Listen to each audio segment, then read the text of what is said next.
Welcome back, everybody, to another exciting episode of Aaron's Opinion, the podcast for blind people where I talk about critical issues in the blindness community. My name is Aaron Richmond. This episode of Aaron's Opinion is copywritten by Aaron Richmond and Aaron's Opinion. Thank you. Aaron's Opinion can be heard at many places where you would find a podcast, along with YouTube. And I have found that you guys at home are really enjoying the YouTube experience. All right? Now, earlier today, if you've been following the channel, I just got done talking to Crystal from Eyes Like Mine Incorporated. Well, as a matter of fact, someone else in that group that I was mentioning with Crystal, someone else is right here on the other end of the camera here. Her name is Brittany. I will tell you, Brittany, I know that you have not necessarily followed Aaron's Opinion. Look, I've talked to teachers. I've even talked to retired correctional officers who have worked in prisons before. I've talked to a lot of blind people from around the world, but I admit to you, I've never spoken to a blind model before. This is a first on. This is a first. Actually, I've never spoken to any model before, so this is a first on Aaron's Opinion. I know we're going to get some comments with this video. So why don't you tell me a little bit, as I would basically walk through an interview with any guest. If you want, talk to us about, your vision loss journey. Maybe if you were born blind, tell us that. But if you lost your vision later in life, why don't you start out by kind of giving the history, kind of giving the CV, and then we'll kind of walk from there. All right? So go right ahead. Okay. So I was actually born legally blind. I have retinitis pigmentosa, which affects the retinas of the eyes, which is the light-sensitive tissue lining the back of the eye. No, there is no transplant that can fix that. So it's a very complicated disorder. It's usually hereditary, although I am the only one in my lineage thus far to have it. So I used to joke with my mom that maybe she brought home the wrong baby. But I was diagnosed with RP. They suspected when I was 6 months old that I had it, but I didn't receive an official diagnosis until I was 5 years old. And currently I'm 29 years old. So I've slowly been losing my vision as I got older. And the vision I currently have remaining is not exactly what I would call useful or reliable vision. Okay.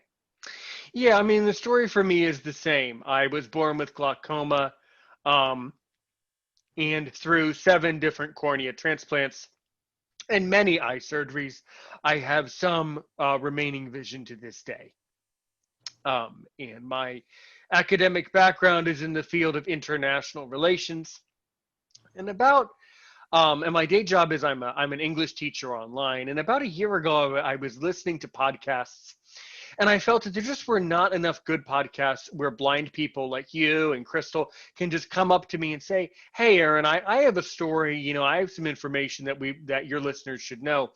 I found that the other podcasts were just not really approachable, and I want to create a podcast that is approachable, and I hope I have. And after we complete the recording, you'll be invited to my WhatsApp group. That is a very, very friendly group and is very, very approachable. So that's how I got into this. Been podcasting for over a year. And very recently I've gotten into the YouTube because I saw that people really, really reacted well to these YouTube videos, that they really enjoy it. So, all right.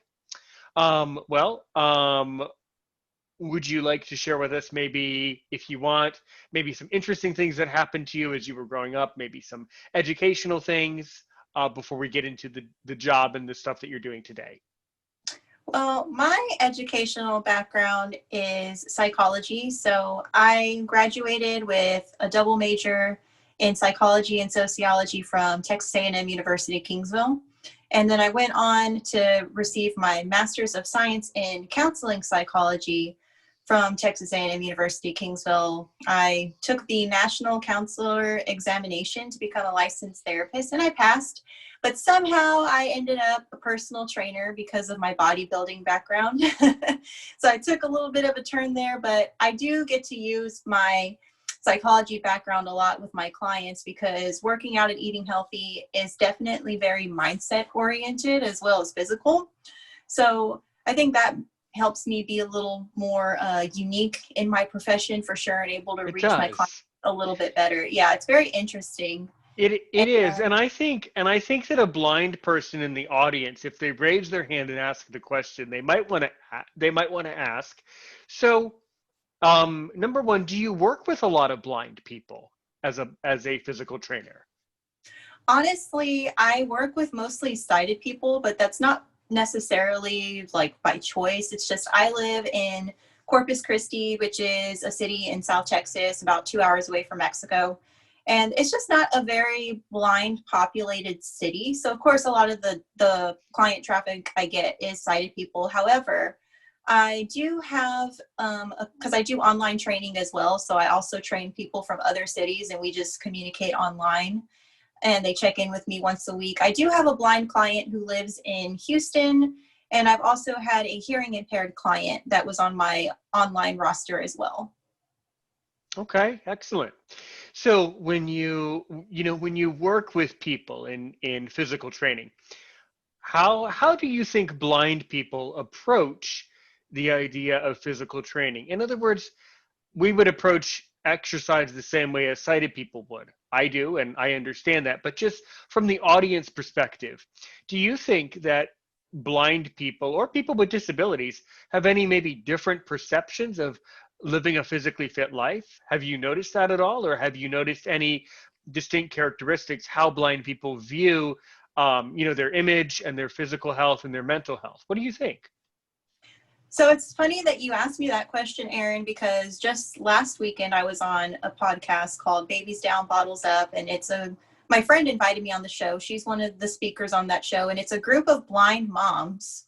And they talk about parenting, relationships, health and fitness and beauty. And the episode that I was on last week, we actually talked about body image as blind women, what that means to us, what that feels like to us, and just what we perceive that to be. And it was a very interesting conversation. And I think all across the board, no matter who you are, whether you're able-bodied or you have a disability, at the end of the day, you just want to feel comfortable in your own skin. Now, with that being said, I know that the gym, even for a lot of my sighted clients, when they're getting started, the gym can be intimidating to a lot of people because you don't really know where to start. And there's a lot of conflicting information on the internet.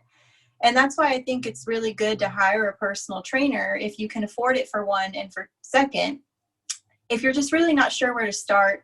Because I know when I first got into weightlifting back in 2013, that's what I did. I used to have a personal trainer, and then about 2 or 3 years into it, I just felt like I could train myself better. So I did. And then about 2 years after that is when I started getting people wanting my help. And I was hesitant at first because I was in the midst of getting my master's in psychology. But then I thought about it and I was like, well, people are asking me for help. They're willing to pay me. And it's a good side hustle while I'm getting my master's. And that's just how I started my business. So I think that, body image being blind, I think sighted people tend to think that we as blind individuals don't particularly know or care about our appearance, which is completely ridiculous and laughable. But I think that it becomes even more important for us to take care of our health. Well, really, no matter who you are, your health should always be a priority, your mental health and your physical health, because when you look good, you feel good. And when you feel good, well, you just tend to look better.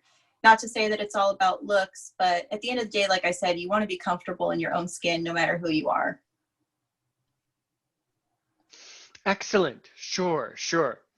So, yeah, I mean, you want to be comfortable in your own skin. Yeah. So so when sighted people say these weird things, and sighted people have, even though I'm a blind man, sighted people have said plenty of strange things to me. But what types of weird things?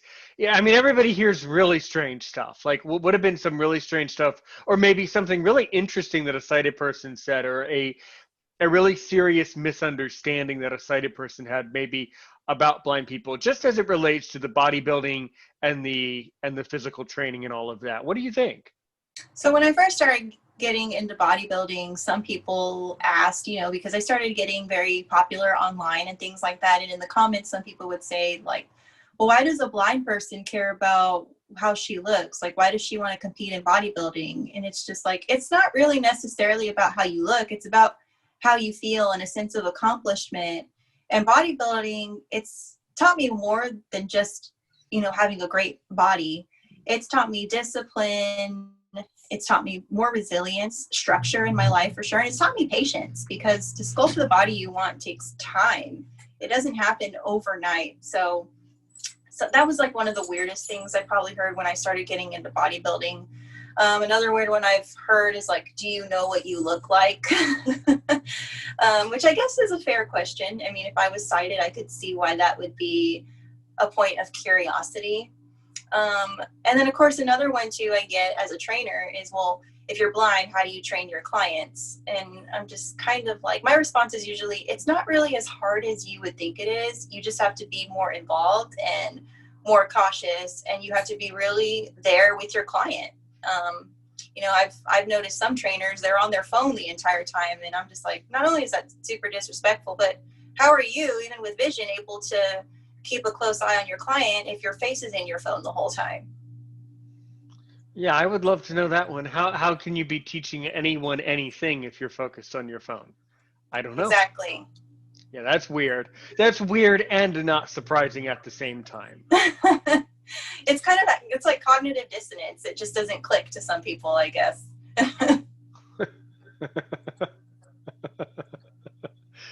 Yeah, I think some people are just, it's a very diplomatic way of saying that some people just aren't thinking, right?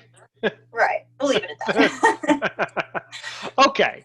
Well, let's get in. Well, so, and by the way, if someone is blind and they're in my audience and they want to either get into bodybuilding or they want to be a physical trainer, where should they go and what should they do to make that dream come true?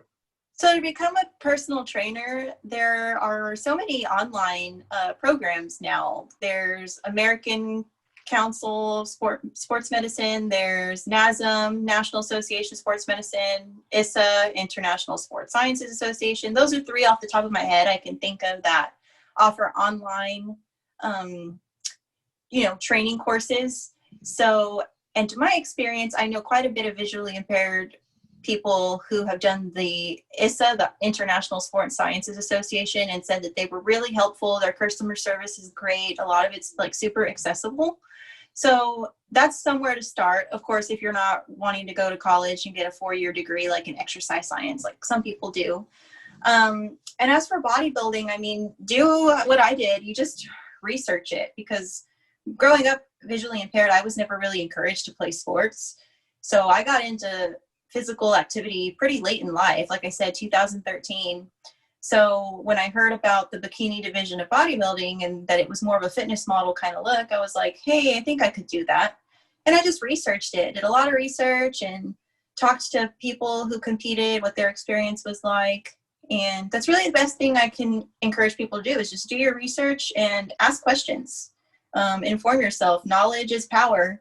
And also, too, I think something that's important, and not just pertaining to bodybuilding, but if you're thinking about doing something and you're scared, like, well, what if I fail? What if it's not for me? Just do it anyway, because for me personally, I'd rather do something and fail at it or realize it's not for me than wonder what if and regret not doing it. Sure. That's really, really good advice. So is there like a certification exam that you need to take to be, for you to be able to tell people that you're like a physical trainer? Is there like an examination that you have to pass? Do you need a license to train people, basically, is what I So meant? for personal training, it really depends what route you work at, because there's some trainers that do freelance work. There's some trainers that, so basically they either will train people in their homes or they'll train out of a studio that they just pay rent at. And then there's the route of trainers that work in like franchise gyms, like your Gold's Gym or your Planet Fitness or like health clubs and things like that. So the distinction between a freelance trainer and a franchise gym trainer is that those franchise gyms are going to demand a certification. So either a degree in exercise science or one of those online certifications that I told you about earlier. Those were the top 3 credible ones, because there's a tons of other ones, but don't really have a lot of credibility, if that makes sense. Now, with that being said, though, freelance trainers don't necessarily need a certification or a degree. And I know lots of freelance trainers, believe it or not, Erin, that don't have that certification on paper, but they have lots of knowledge and experience, whether it be from competing in a sport for X amount of years or shadowing other trainers in the industry. And I know lots of those trainers who don't have the paper certification who are more knowledgeable than the people that just memorized a book, if that makes sense. Oh, that wouldn't surprise me in the slightest. But still, I think people should be knowledgeable and certified at the same time. Yeah, well, you can read. That's the biggest thing. Like, definitely, no matter who you are, you want to do continuing education. You want to read current literature, and you always want to be willing to learn something new.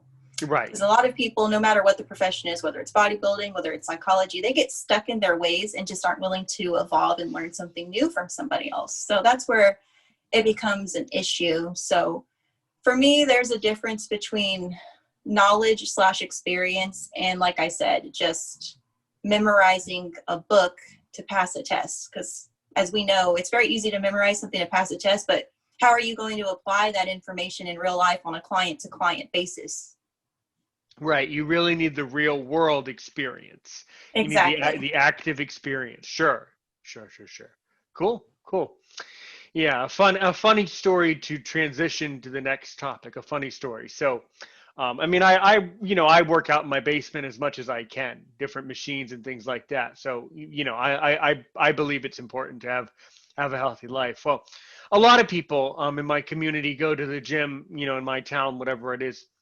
And because of the situation, we have to wear masks over our faces, right? When they're at the gym.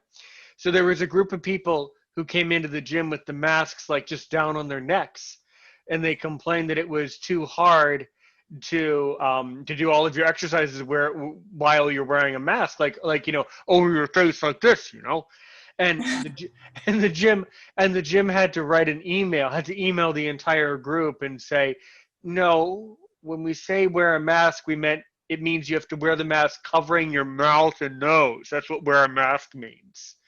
So it's like in this day and age, you have to tell people how to wear a mask. Like, really?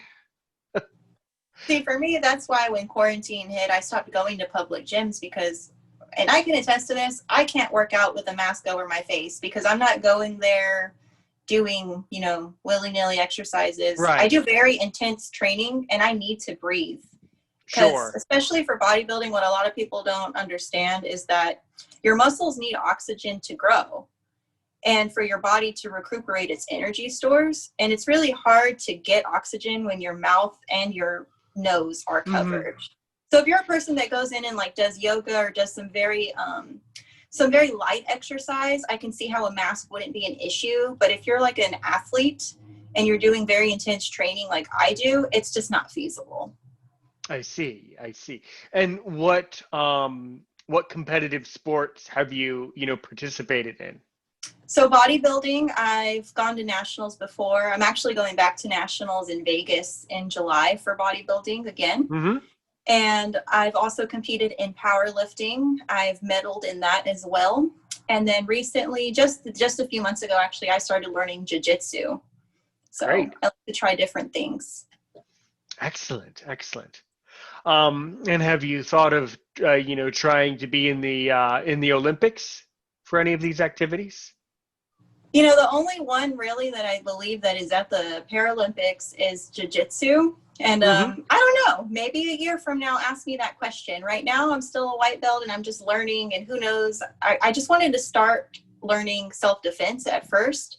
And then now I'm kind of really getting intrigued by the technique and the art of it. So maybe a year from now, if I'm halfway decent, I'll start to compete and see if I like it. So who knows?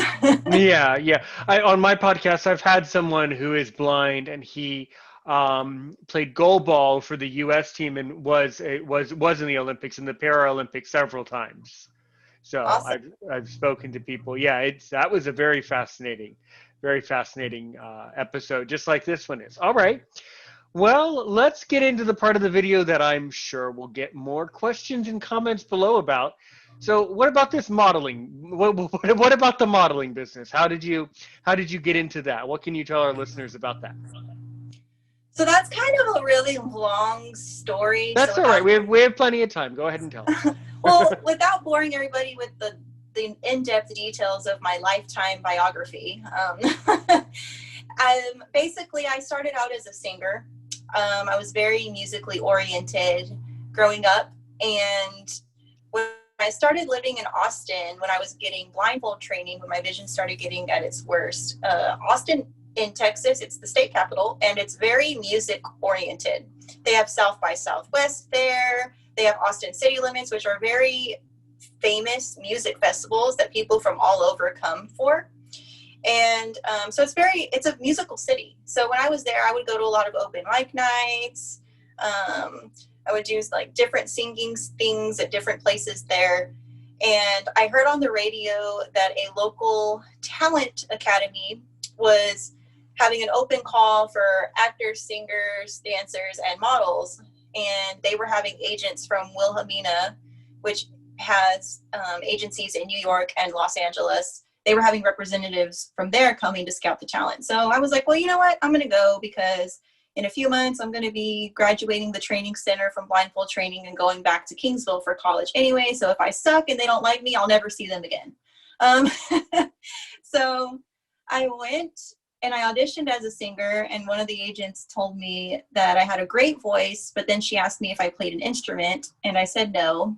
And then she asked me if I composed my own music, and I said no. And then she said, well, you have a great voice, but right now music is very hard to get into if you don't do all of those things. She's like, have you ever thought about modeling? And I looked at her like she was crazy because I never thought of myself as a model. And I told her no. And she said that, well, you should consider it and just get some formal training and then do another casting like this because I think you have something. And I didn't really know what to think of that. So she called me the next day, though, and asked me if I had thought about what she said and if I would be willing to get some training. And I said, well, I don't know. I've honestly am just kind of taken aback. I've always been music oriented, never modeling or anything like that. And she told me, well, really think about it because I can send you some referrals and things like that. And she did. But I kind of just put it in the back of my mind. I went off to college after that. And I started getting more in shape just because, for myself. And then it just so happened that when I did get in really good shape, that's when I was like, I think I do want to see what's up with this modeling thing. So I went to a local casting call in Corpus Christi. And basically the guy told me that I wasn't marketable. And I didn't really know what that meant. I'm pretty sure it meant because of my disability.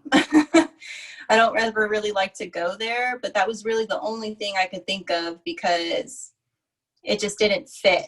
But he did give me some photographer names to reach out to like get a book going and things like that. So I did that. And then I had a lot of people that when they found out I was blind didn't really want to work with me. And then I had some that did. And those were the ones that I really established good rapport with. And then I had them as references for when I was reaching out to other photographers or if they were reaching out to me. And then I started competing in tattooed model pageants because I am heavily tattooed. And that's where that started. And then I just kept going. I just kept doing modeling competitions, shooting with different photographers, growing my online presence. And then I got into bodybuilding, and that opened up the door even more for fitness modeling. And that's when I started getting featured in magazines like Strong Fitness magazine and Oxygen magazine, which is the #1 workout magazine for women in the country. And it was funny because I remember reading that magazine when I was first getting into bodybuilding back in 2013. And had you asked me back then if I thought I'd ever be in that magazine, I would have told you hell no. So it all just happened. Like, I worked hard for it, but at the same time, I just kind of took every opportunity and seized every advantage that was put in front of me and just went with it. So good. So very, very interesting. Yeah. So, I mean, if someone is blind most of the audience of Aaron's Opinion are blind people, obviously, but so if someone in the audience is seriously interested in becoming a model, I mean, what's the one thing that you wish you understood or had known before that you would tell them? Well, you might want to be a model. If you do, here's what you need to know. What's that one thing? Rejection is part of it. No matter whether you're sighted or you have a disability, That's just the industry. You're going to be rejected more often than accepted in the beginning, but that doesn't define you. What defines you is what you do with that rejection and how you use it moving forward. So, you know, and sometimes if they don't pick you for something, sometimes it's really not your disability. Sometimes it's just you don't fit what they're looking for appearance wise. And that, like I said, that happens to a lot of even sighted models. But I will say that within the past, I think personally, 4 years, there is a market for people with disabilities in fashion and modeling now. You know, we've seen a rise in models with Down syndrome. Last year, the face of Benefit Cosmetics had Down syndrome. There's more models with various physical disorders like vitiligo. Seen quite a few models that are albino. It's just changing. Times are changing. Curvier models are being more accepted. I think that now honestly is the time that if there's anybody out there who's visually impaired or blind who has been considering trying modeling, now's the time to do it. You need to ride the wave while you can, because the wave right now is differences. And what you said is interesting. As I said, I've never spoken to any models, so I've never known anything about the industry. So the most interesting thing that I do have a pretty blunt opinion about is what you said, where they said that they are kind of scouting out people with disabilities. That kind of made me cringe when you said that. I don't mean to be critical. I just mean to be, you know, knowledgeable, and I just mean to give my opinion. Well, they're not necessarily scouting out. I'm saying that if you ever go into like an agency, agencies have what they call open calls. So it's like usually 1 day a week or maybe 2 days a month where they just let people walk in, no matter who you are, and audition for their agency. And not necessarily that they're going to pick you because you're disabled. You still have to have a good look and a good presence about you and know how to carry yourself. But what I'm saying is that right now, so back in the 80s and 90s, it was like the 00 models, right? Over 6 feet tall, very kind of unhealthy, honestly. Now times are changing to where they're picking people that at the end of the day, people can relate to. And I like the fact that they're picking people with disabilities to be in these magazines, because then somebody else with a similar disability or even a different disability can say, there is a place for me in magazines and fashion, and I don't have to be a 6 foot tall 00. Cool. Okay. I do understand that point. I just think that there is a line and there is a difference between being supportive of someone with a disability and then the other problem that is very common that I hear a lot about is disability porn and disability porning. You know. Oh no, in fashion, it's nothing like that. Okay. Because all right. at the end of the day, you need to remember in fashion, they're trying to sell clothes. They're not trying to reach a heartwarming story. Or, okay. All right. You know all what I right. mean? Well, I don't know. And no worries about it either way. It's just, you know, at first when you described it on the surface there, it sounded like, just the way you explained it, initially it reminded me of disability porning, where you like say like, oh, we're going to pick you because you have a disability. But you clarified it though. But that's still very interesting and not what I would expect at all. All right. Well, who has been, or if you want to tell me, have you met any like you know, very very famous models like that everybody in the audience would know? Have you met some like super famous people or some really unusual people in the modeling industry? Probably not, unless you're familiar with fitness models. So I've met Paige Hathaway. I'm not. Who is, yeah. And you could, like anybody listening could Google these names and you'll see like they're at the top of their field when it comes to the fitness modeling industry. So Paige Hathaway, I've met her. She has a huge presence pretty much all over the world in the fitness space. I've also met, so if you follow bodybuilding or if you Google it, the Mr. Olympia every year is basically the Super Bowl of bodybuilding. It's the competition that all the professional bodybuilders from all over the world are working towards getting an invitation to. And I've met the Miss Bikini Olympia. I've met the Miss Fitness Olympia. I've met the Miss Figure Olympia. And I've met a lot of the top 10 Mr. Olympia contenders as well. So I've met a lot of famous people, I guess you could say, in the fitness space. Mm-hmm. Sure. Okay. Well, that is all really, really cool, really interesting. Yeah, no, this is certainly not an area of a magazine that I would flip to, given my given my background in international relations and education. But it's still really important and very interesting information. I would be interested to see what comments I get about this video. If someone pops up, oh, Aaron, I'm a blind model from this country. Yeah. Um, so exactly, and a kind of a weird question, but so when you do modeling work, is it simply to sell a product? Is it to sell clothes? Is it to sell, kind of like deals that companies are running, or all of the above? How, like, what is the, like, how do modeling agencies, where is the profit in modeling? Like, what makes, basically, what makes the dough, as we say? So right now, I say modeling is my hobby. Right. My main thing has always been, psychology and personal training. I just do modeling because it's fun. I like being creative and getting to put on a persona in front of a camera, or even Mm-hmm. at times I get to have my own personality come through. But so I've modeled for some fitness apparel websites like Modeling Clothing. I've done campaigns, so like for advertisements for like hair salons and things like that. So so there's two types of models. There's the agency represented model, and then there's a freelance model. So agency represented models belong to an agency. All of their bookings are coordinated through the agency or their agent. The agency gets anywhere between a 15 to 25% cut of whatever the model gets paid, so on and so forth. It's very hard to get into an agency. I've had interviews with agencies, and I didn't get in, but I am a freelance model, so I book all my own stuff. I'm the one who looks for jobs that are being posted, and I apply to them. So that's how I got the fitness apparel modeling job in the first place. So really the dough is, one, honing your craft and getting really experienced, because you need to remember, like, people only want to pay models that they don't have to tell what to do. So that's the biggest thing, especially being a blind model. You have to know your posing, and that's a very visual thing.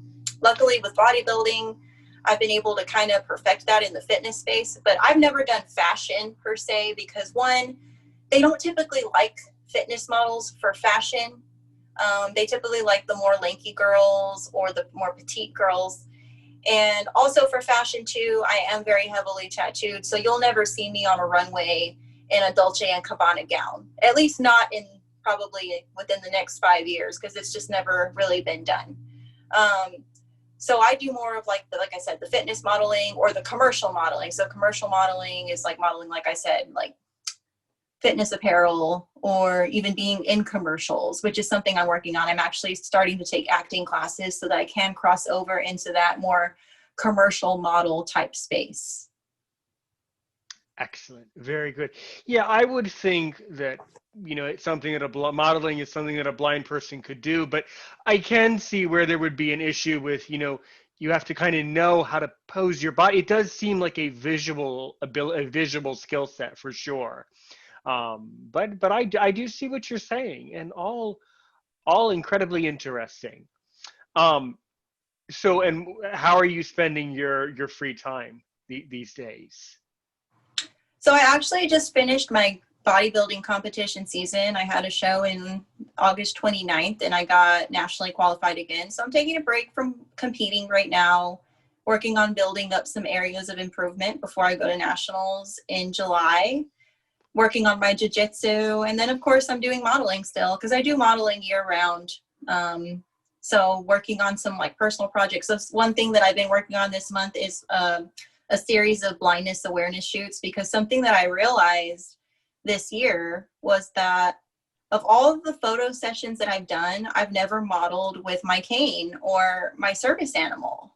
And with Blindness Awareness Month being this month, I was like, I think I'm just going to do that. I think that'll be a cool little project for me to do.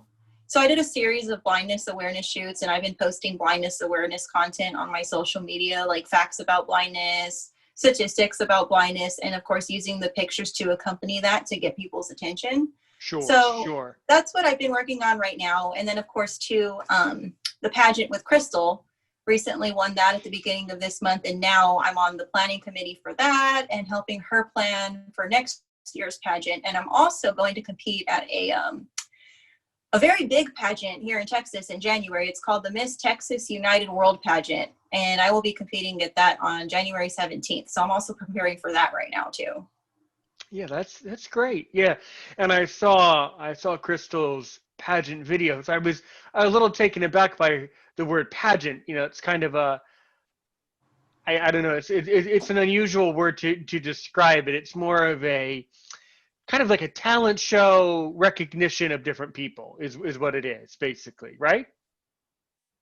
Yeah, I mean, and I think in these beginning stages too, Crystal, I will say, has a bigger vision and does want to make it more pageant oriented.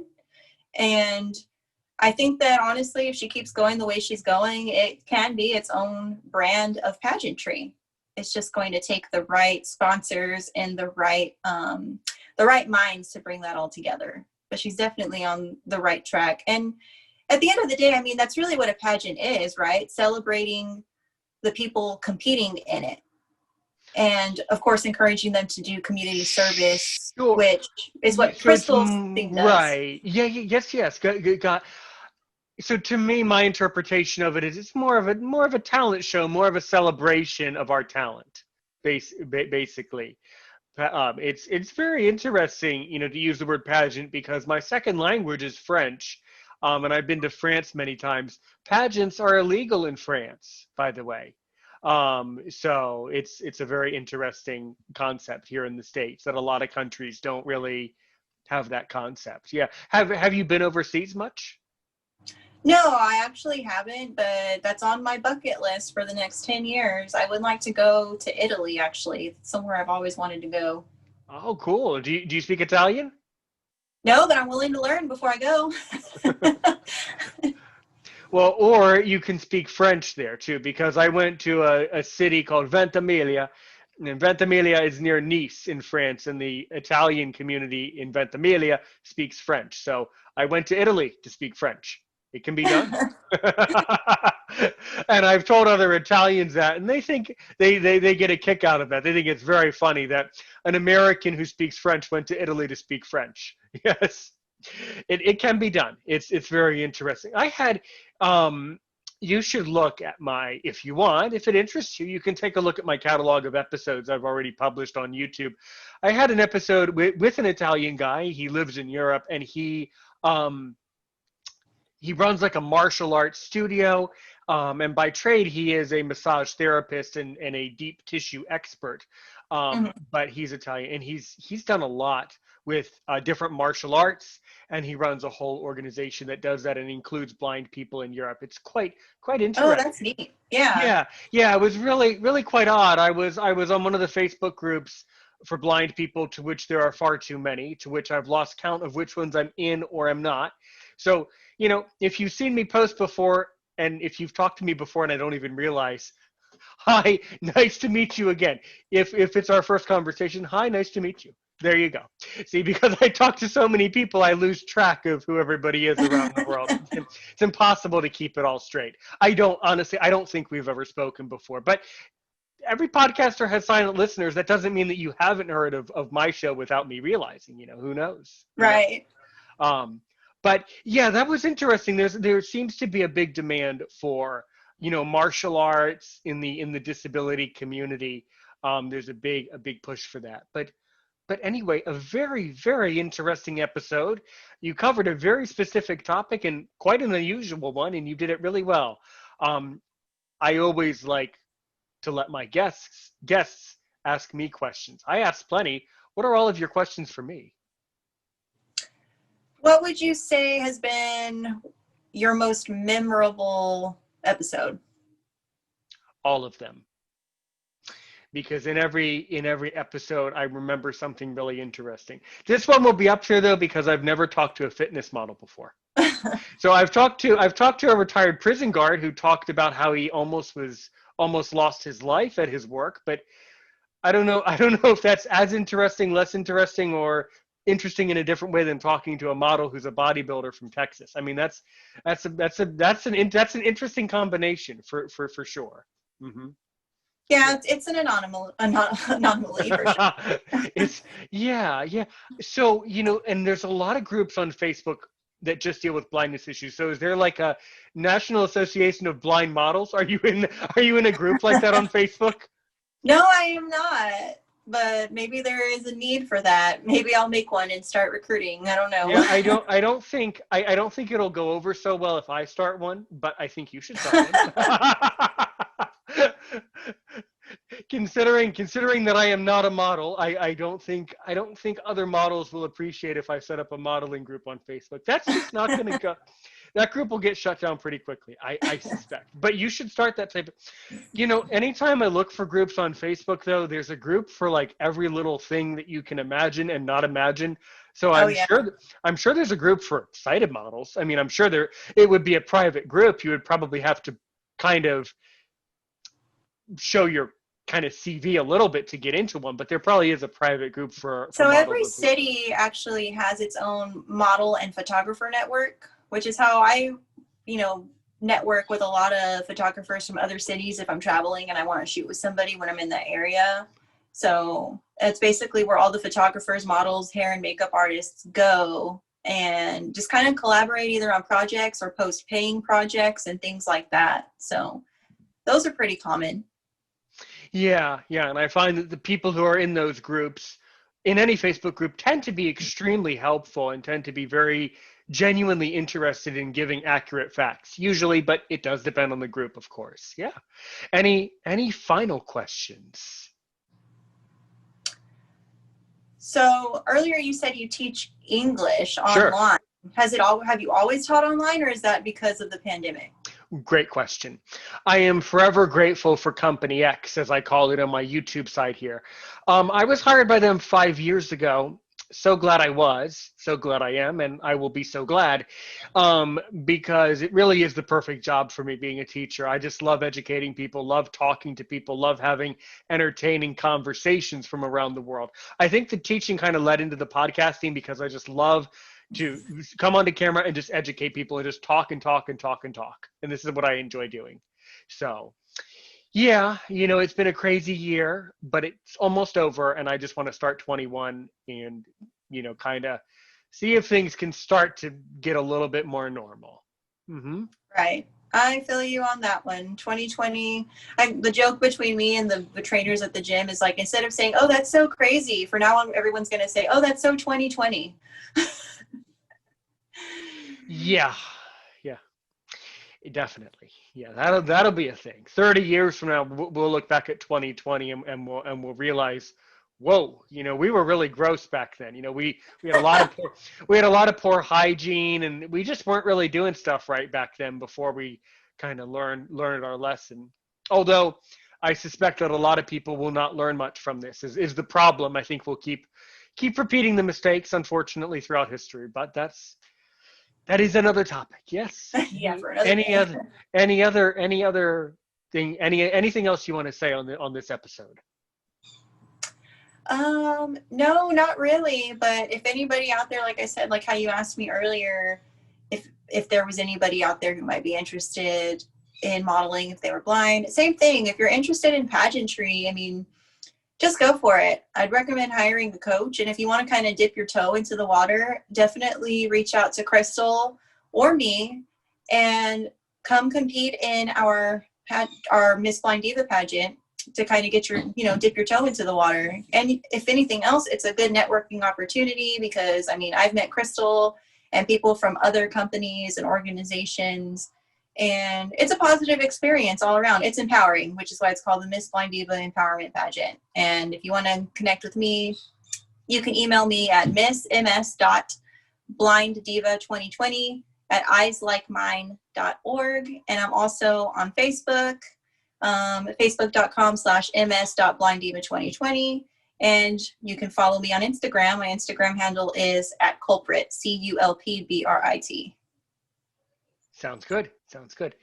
Do you have any pets? It sounds like you have some pets there. Oh yeah, my seeing eye dog was in here crying for attention while I was on, the line with you. So my boyfriend took her out into the living room and is playing with her. I had a guide dog for 13 years. I support guide dogs 100%. So good. Oh, where did you get your dog from? Guiding Eyes for the Blind, Yorktown Heights, New York. Mm-hmm. Oh, okay. Mine is from the Seeing Eye. She's my second one from there. Morristown, New Jersey, Yes. another wonderful institution. But that was another exciting episode of Aaron's Opinion. By the way, please don't hang up. I have another question. A really exciting episode of Aaron's Opinion.